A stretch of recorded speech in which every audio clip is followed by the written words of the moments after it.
Hi friends, நான் காதல் upcoming episode என்னென்னு பார்க்கலாம். இங்கே ராகவ் அபி மேலே ரொம்பவே சொக்கி போய் அப்படியே மயங்கி மயங்கி பேசுகிறாரா.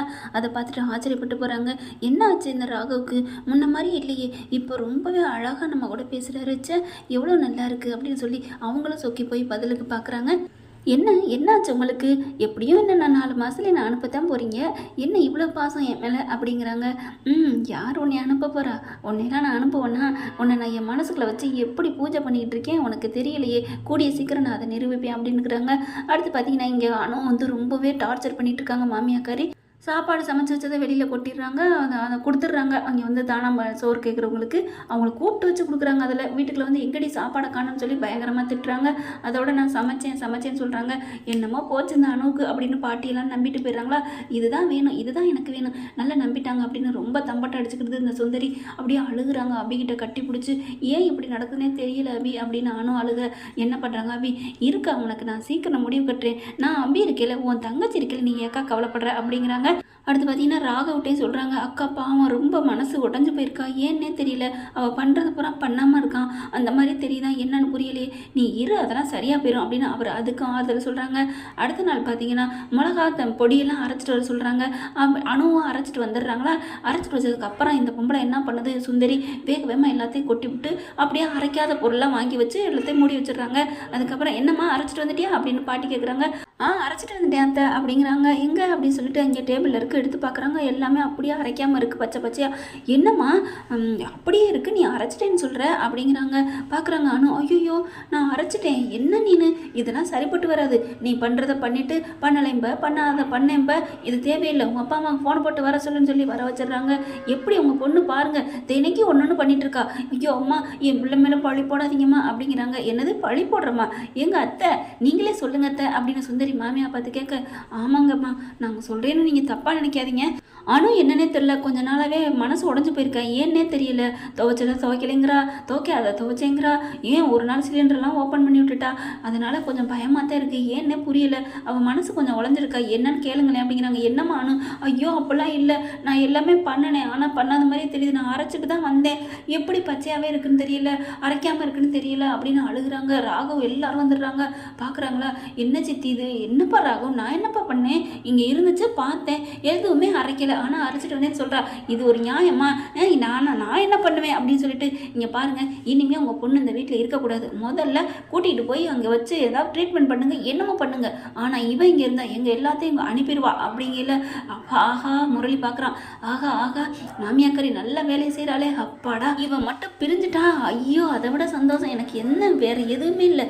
அப்புறம் அவள் போயிட்டா அபியும் போயிடுவா, அபி போனதுக்கப்புறம் நம்ம போய் அங்கே அந்த பச்சைக்கிளி அள்ளிக்கிட்டு போயிட வேண்டியதுதான்.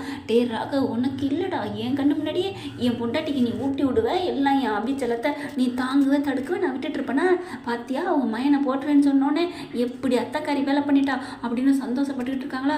ஒரு கை டக்குன்னு கை தட்டிக்கிட்டு வருது. எல்லாரும் என்னன்னு பார்க்குறாங்க. அபி வர்றாங்க. என்னத்தை, எங்கள் அக்கா எங்கள் அம்மா வீட்டுக்கு போகணுமா அப்படிங்கிறாங்க. ஏய் என்னடி ரொம்ப திமிரா பேசுகிறேன்? ஆமாடி, உங்கள் அக்கா இந்த மாதிரி மென்டலாக இருக்கா, அவளுக்கெல்லாம் எப்படி இந்த வீட்டில் இடம், எல்லாரும் போய் சேர்ந்துருவோம், உனக்கும் சேர்த்தா நான் சொல்கிறேன் அப்படிங்கிறாங்க. உடனே ஓ எங்கள் அக்கா போயிட்டா நீங்கள்லாம் நிம்மதியாக இருப்பீங்க அப்படி தானே அப்படின்னு சொல்லிட்டு, எங்கள் அக்கா மேலே எந்த தப்பும் இல்லை அப்படிங்கிறாங்க. என்ன அபி என்ன அப்படின்னு குட்டி பாஸ்லேருந்து எல்லாம் பார்க்க, ஆமாம் இது எந்த தப்புமே எங்கள் அக்கா மேலே இல்லை, எங்கள் அக்கா மேலே பள்ளியை போட்டு அனுப்புறதுங்கிறது தான் உங்கள் அம்மாவோட வேலை அப்படின்னு குட்டி பாசை பார்த்து சொல்ல, சுந்தரி உன்னையே என்னடி ரொம்ப பேசுகிற, இங்கே பார்த்தா முரளி, ஆஹா நம்மளால ஏதோ பண்ணிட்டாளா, மாட்டிக்க போதா மாமியார் அப்படின்னு நினைக்கிறாங்க. மாட்டிக்கிட்டால் மாமியார், நல்லா இருக்குல்ல ரைமிங்க. பார்த்தீங்கன்னா அடுத்து என்ன பண்ணுறான், செக்கியோ என்ன பண்ணுன்னு தவிக்கிறான். என்னடி பண்ண அப்படிங்கல.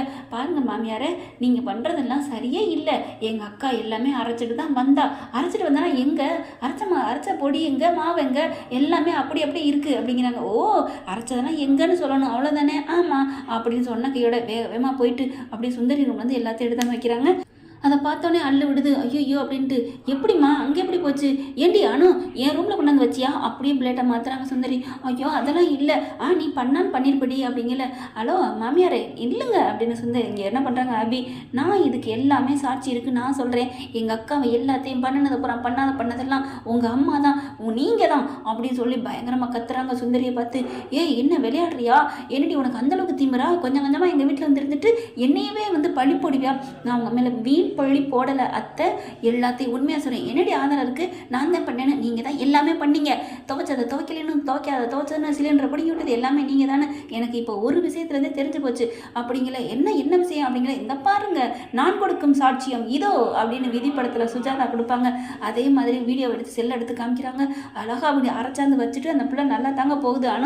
ஆனால் இந்த சுந்தரி வேகமாக வர்றா. வந்தக்கு டக்கு டக்கு டக்குன்னு மாற்றிட்டு அப்படியே பச்சை எல்லாத்தையும் அரைக்காத புறத்தையும் எடுத்து வச்சுக்கிட்டு மூடிக்கொண்டே தான் வீட்டுக்குள்ளே வச்சுட்டு நல்ல பிள்ளை நாய் நேரம் தூத்தக்குடி வெங்காயம் மாதிரி உட்காந்துக்கிட்டு இருக்குதா. அப்போ தான் என்னம்மா அரைச்சிட்டு வந்துட்டியா அப்படின்னு கேட்குறது வரைக்கும் இருக்கா.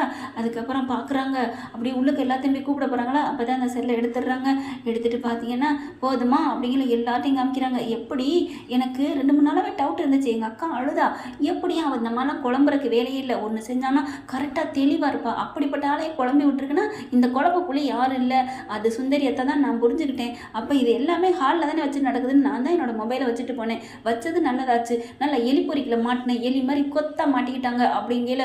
சுந்தரி அப்படியே அறுக்கப்புறம் ஆடு மாதிரி திருன்னு முழிக்கிறாங்க. ஐயோ என்ன இவ்வளோ மாட்டிக்கிட்டோமே, செத்தா போச்சுடா போச்சு அப்படின்னு நீங்கள் முரளி புலம்பி தள்ளுறான்.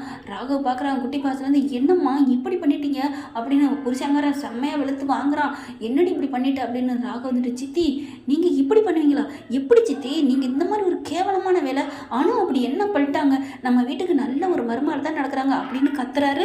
சுந்தரி என்ன பண்ணுது? ஆகா இனிமேல் வாழை சுருட்டிக்கணும், இனி ஓங்கி பேசி புண்ணியமே இல்லை அப்படின்ட்டு ராகவும் என்னை மன்னிச்சிருப்பான்னு காலில் விழுந்த மன்னிப்பு கேட்குறாங்க.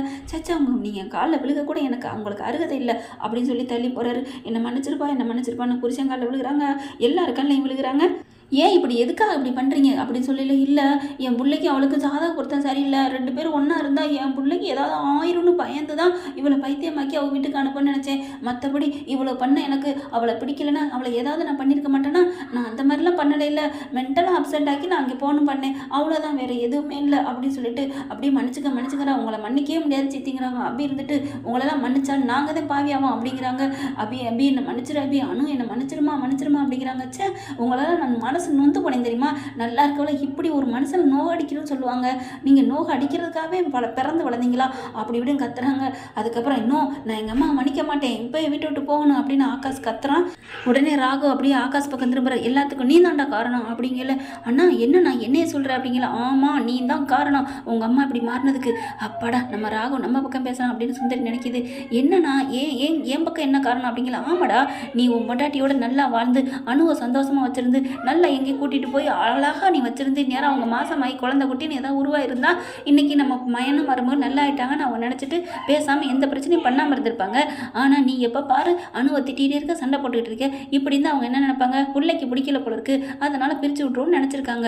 அவங்க என்ன பண்ண முடியும் அப்படிங்கிறாங்க. உடனே நீங்கள் 2 பேரும் ஒன்று சேர்ந்து வாழ்கிறீங்க அப்படிங்கிறாங்க.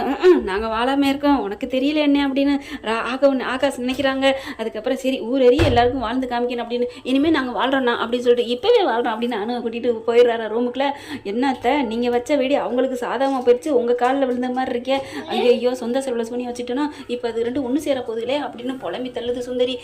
நான் ஒன்றும் பண்ண முடியாதத்த, எனக்கு இதுக்கு எந்த சம்மந்தமும் இல்லை அப்படிங்கிறாங்க. சுந்தரி வந்துட்டு அங்கிட்டு தனியாக போய் பேசுகிறாங்க.